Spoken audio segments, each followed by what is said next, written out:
ನಮಸ್ಕಾರ ಗೆಳೆಯರೇ, ನಾನು ನಿಮ್ಮ ಕೃಷ್ಣ ಜನಮನ. ನಮ್ಮ ಒಬ್ಬ ಜನಪದ ಕವಿ ಹೇಳ್ತಾರೆ, ಉಂಗೂರ ಉಡುದಾರ ಮುರಿದ್ರೆ ಮಾಡಿಸಬಹುದು, ಮಡದಿ ಸತ್ತರೆ ತರಬಹುದು, ಮಡದಿ ಸತ್ತರೆ ತರಬಹುದು, ಹಡೆದಂಥ ತಂದೆ ತಾಯಿಯಲ್ಲಿ ಸಿಕ್ಕಾರು. ಎಂಥ ಮಾತಲ್ವೇ? ಎಲ್ಲವನ್ನೂ ತರಬಹುದು, ಆದರೆ ಹೆತ್ತಂಥ ತಂದೆ ತಾಯಿ ನಮ್ಮನ್ನು ಅಗಲದ ಮೇಲೆ ಮತ್ತೆ ನಮಗೆ ಅವ್ರು ಸಿಗೋದಿಲ್ಲ.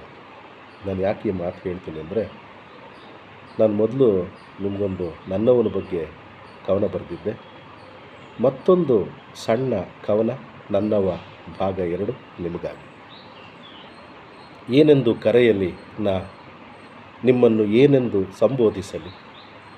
9 ತಿಂಗಳು ಹೊತ್ತು ಹೆತ್ತು, ಹಿಂದೆ ಮುಂದೆ ತೊಳೆದು, ಹೊಟ್ಟೆ ಬಟ್ಟೆ ಕಟ್ಟಿ ಸಾಕಿ ಸಲಹಿದೆ.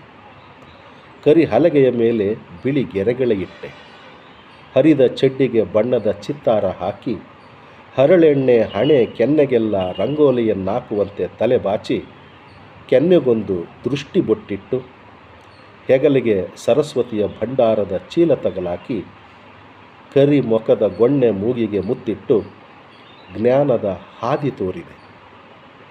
ಜಾರುವ ಚಡ್ಡಿಯನ್ನೊಂದು ಕೈಲಿಡಿದು, ತೂಗುವ ಬ್ಯಾಗನ್ನೊಂದು ಕೈಲಿಡಿದು, ಐಕಳ ಜೊತೆ ಓಡಿ ನನ್ನಿಡೀ ಶರೀರ ಮರೆಯಾದಾಗ, ನನ್ನ ಪುಟ್ಟ ಹೆಜ್ಜೆ ಗುರುತುಗಳಲ್ಲಿ 100 ಕನಸು ಹೊತ್ತೆ.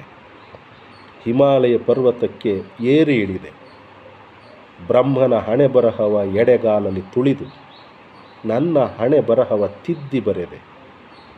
ನನಗೊಂದು ದನಿಯ ಕೊಟ್ಟೆ, ನಾಲಿಗೆ ಮೇಲೆ ಬೆಂಕಿಯ ಜ್ವಾಲೆ ಇಟ್ಟೆ, ಕೈಗೊಂದು ದಾರ ಕಟ್ಟಿ ಗುರಿಯ ಬಿಟ್ಟ. ನಿಮ್ಮನ್ನು ಏನೆಂದು ಕರೆಯಲಿ, ನಾನು ಏನೆಂದು ಸಂಬೋಧಿಸಲಿ? ಸ್ನೇಹಿತರೆ, ಈ ನನ್ನ ತಾಯಿ ಬಗ್ಗೆ ಎಷ್ಟೇ ಬರೆದ್ರು, ಎಷ್ಟೇ ತ್ಯಾಗ ಮಾಡಿದ್ರು, 7 ಜನ್ಮ ಹುಟ್ಟಿ ಬಂದರೂ ಆ ಋಣವನ್ನು ತೀರಿಸೋದಕ್ಕೆ ಸಾಧ್ಯ ಆಗಲ್ಲ. ಈ ನನ್ನ ಪುಟ್ಟ ಕವಿತೆ ನಿಮಗೆ ಇಷ್ಟ ಆದರೆ ದಯಮಾಡಿ ಈ ನನ್ನ ಚಾನಲನ್ನು ಸಬ್ಸ್ಕ್ರೈಬ್ ಮಾಡಿ ಬೆಳೆಯೋದಕ್ಕೆ ಅವಕಾಶ ಮಾಡಿಕೊಡಿ. ನಮಸ್ಕಾರ.